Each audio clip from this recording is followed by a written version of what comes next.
Assalamualaikum warahmatullahi wabarakatuh. Selamat pagi semuanya. Salam sejahtera bagi kita semua. Pada kesempatan kali ini, izinkan kelompok kami untuk mempresentasikan hasil kerja kami, yaitu berkaitan dengan materi pengertian organisasi bisnis dan juga organisasi publik. Di sini saya selaku moderator, saya akan memperkenalkan anggota dari kelompok saya. Saya sendiri adalah Andi Ramdhani, kemudian di sini ada Muhammad Akmal, kemudian Zaki Rafibullah, dan yang terakhir Kak Moni Septiani. Baiklah, langsung ke materi selanjutnya. Saya akan menjelaskan mengenai pengertian organisasi publik.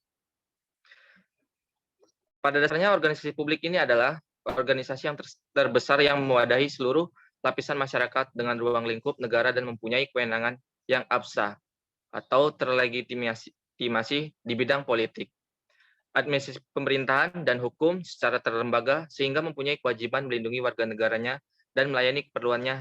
Sebaliknya, berhak pula memungut pajak untuk pendanaan serta menjatuhkan hukuman sebagai sanksi pengajakan peraturan. Nah, organisasi bisnis ini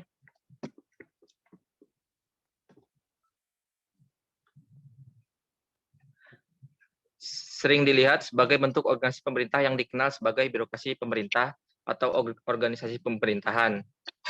Dan tujuan organisasi ini pada dasarnya untuk melayani kebutuhan masyarakat. Selanjutnya untuk organisasi bisnis, pengertian dari organisasi bisnis ini adalah organisasi bisnis yang juga bergerak di bidang barang dan ataupun jasa yang kepemilikannya yang dibedakan dari kemampuannya membayar barang dan jasa tersebut sesuai dengan hukum pasar oleh satu orang atau lebih yang berorientasi pada keuntungan laba. Jadi untuk proses penciptaan nilai dan organisasi publik ini didasarkan pada keuntungan labanya. Baiklah, untuk selanjutnya materi akan dijelaskan oleh Kak Moni. Pada Kak Moni, saya persilakan. Baiklah, saya akan melanjutkan materi tentang lingkungan dalam organisasi publik. Dalam organisasi publik, terdapat beberapa lingkungan yang mencerminkan organisasi publik, yaitu lingkungan otorisasi, artinya untuk melakukan sesuatu, organisasi publik terlebih dahulu harus mendapatkan izin atau legalitas. Sumber pendanaan dan wewenang diperoleh melalui lingkungan otorisasi tersebut. Misal, dalam pengajuan anggaran kepada DPR untuk mendapatkan pengabsahan atas suatu rencana kegiatan pemerintah. Selanjutnya, lingkungan dalam organisasi bisnis. Selain terdapat beberapa lingkungan yang mencerminkan organisasi publik, terdapat beberapa lingkungan yang mencerminkan organisasi bisnis juga, yaitu lingkungan otorisasi, misalnya Dewan Komisaris atau Rapat Umum Pemegang Saham yang menentukan pendanaan dan batas-batas wewenang perusahaan. Perbedaan organisasi publik dan bisnis. Setelah kita pelajari pengertian dari masing-masing jenis organisasi di atas, maka kita dapat melihat perbedaan-perbedaan di antara keduanya, yang antara lain adalah sebagai berikut. Yang pertama, orientasi. Orientasi adalah yaitu organisasi laba berorientasi pada laba atau untung, sedang organisasi publik berorientasi pada layanan kepada masyarakat atau tidak mencari untung. Sementara organisasi nirlaba hanya sebagai suatu organisasi yang didirikan untuk mendukung suatu isu di dalam menarik perhatian publik untuk suatu tujuan yang tidak komersil, tanpa ada perhatian terhadap hal-hal yang bersifat mencari laba atau moneter. Yang kedua ada kepemilikan. Kepemilikan organisasi laba tidak jelas siapa sesungguhnya pemilik. Organisasi apakah anggota, klien, atau donatur. Pada organisasi laba, pemilik jelas memperoleh untung dari hasil usaha organisasinya. Sementara pemilikan organisasi publik adalah milik negara yang dimana telah diatur oleh konstitusi. Yang ketiga, dalam hal donatur. Dalam hal donatur adalah organisasi nirlaba membutuhkannya sebagai sumber pendanaan. beberapa dengan organisasi laba yang telah memiliki sumber pendanaan yang jelas, yakni dari keuntungan usahanya, sedangkan organisasi publik didanai oleh pendapatan negara atau daerah yang didapat dari pajak. Yang keempat dalam hal penyebaran tanggung jawab.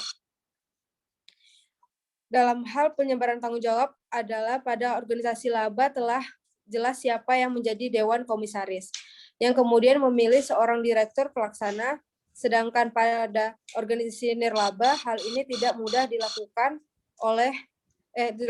anggota dewan komisaris bukanlah pemilik organisasi. Sementara di organisasi publik yang bertanggung jawab adalah negara yang didelegasikan kepada penjabat atau orang tertentu untuk mengelolanya, dan kalau tidak maka dikenai sanksi. Baiklah, sekian. Baiklah, akan dilanjutkan lagi dengan siapa tuh?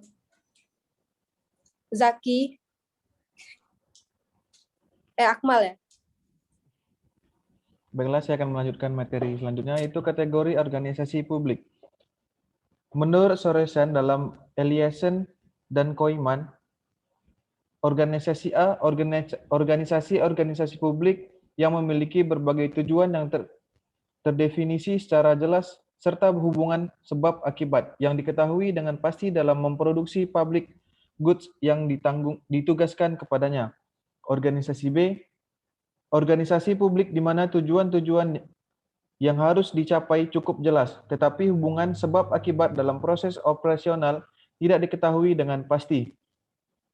Organisasi C, organisasi publik di mana tujuan-tujuan organisasi tidak secara jelas bisa didefinisikan, tetapi hubungan sebab akibat dalam kegiatan operasional organisasi dapat ditentukan secara pasti. Dan yang terakhir, organisasi D, organisasi publik di mana baik tujuan-tujuan organisasi maupun hubungan sebab akibat operasionalnya tidak dapat ditentukan secara jelas. Kemudian karakteristik organisasi publik dan bisnis. Menurut Stewart tahun 1985, jika diperinci lebih jauh, perbedaan ciri-ciri organisasi publik dan organisasi bisnis sebenarnya cukup banyak. Misalnya, menyebutkan tidak kurang dari 13 karakteristik organisasi publik yang membedakannya dari organisasi bisnis, yaitu: 1. Target atau sasaran yang tidak bisa terdefinisi secara baik dan jelas. Yang kedua, tuntutan dari berbagai pihak yang berbeda. Yang ketiga, harapan-harapan yang beragam dan acap kali bersifat artifisal atau politis. Dan terakhir, dan keempat, tuntutan dari badan-badan yang menguncurkan anggaran. Yang kelima, penerima jasa, yaitu masyarakat tidak memberikan kontribusi secara langsung, melainkan melalui mekanisme pajak. Yang keenam, sumber anggaran yang berbeda-beda. Yang ketujuh, anggaran yang diterima mendahului pelayanan yang diberikan. Yang kedelapan, ada pengaruh dari perubahan politik, tuntutan dari arahnya yang harus dipatuhi dari pusat. Yang 10, batas-batas yang diterapkan oleh undang-undang. Selanjutnya akan dijelaskan oleh Zaki Raffi.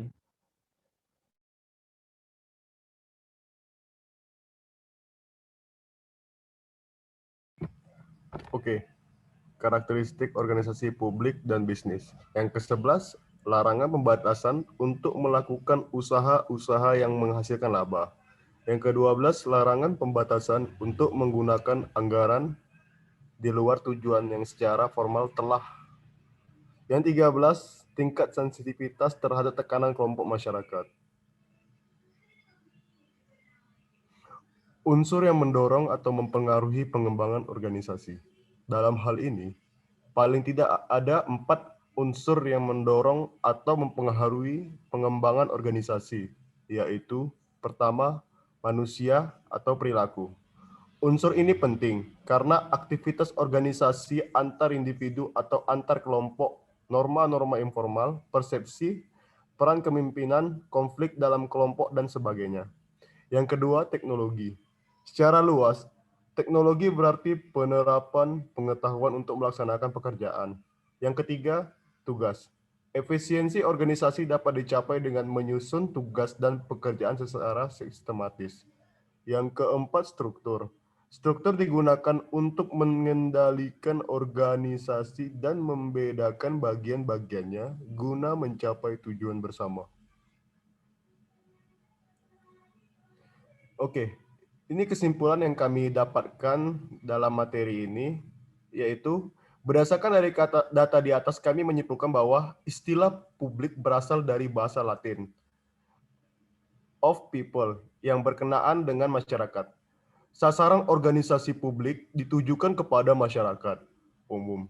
Organisasi publik adalah tipe organisasi yang bertujuan menghasilkan pelayanan kepada masyarakat tanpa membedakan status dan kedudukannya. Organisasi bisnis atau swasta atau organisasi laba adalah organisasi yang juga bergerak di bidang pelayanan barang atau jasa yang kepemilikannya oleh satu orang atau lebih yang berorientasi kepada keuntungan atau laba. Dengan demikian, jelas organisasi ini mempunyai tujuan utamanya adalah untuk mencari laba atau untung sebesar-besarnya. Mengenai perbedaan antara organisasi publik dan swasta, ada beberapa dasar teoritis yang digunakan dalam merumuskan perbedaan tersebut, yaitu pertama, penelitian membandingkan beberapa hasil tulisan yang membahas tentang organisasi publik dan swasta. Kedua, mengarahkan secara perspektif organisasi publik dalam konteks administrasi negara. Proporsi yang diajukan pada sub-sub ini adalah klaim wilayah administrasi negara selain organisasi publik ternyata mencakup juga organisasi swasta. Ketiga, mendiskusikan kedua langkah tersebut dengan mempertimbangkan variabel pokok mengenai variabel lingkungan, variabel sistem informasi, dan ukuran tentang kinerja dalam organisasi. Oke.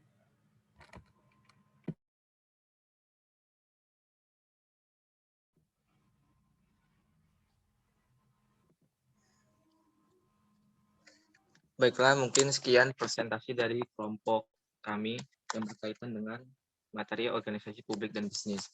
Kiranya ada kekurangan, mohon dimaafkan. Terlebih dan kurangnya, saya ucapkan sekian dan terima kasih. Wassalamualaikum warahmatullahi wabarakatuh. Wabarakatuh.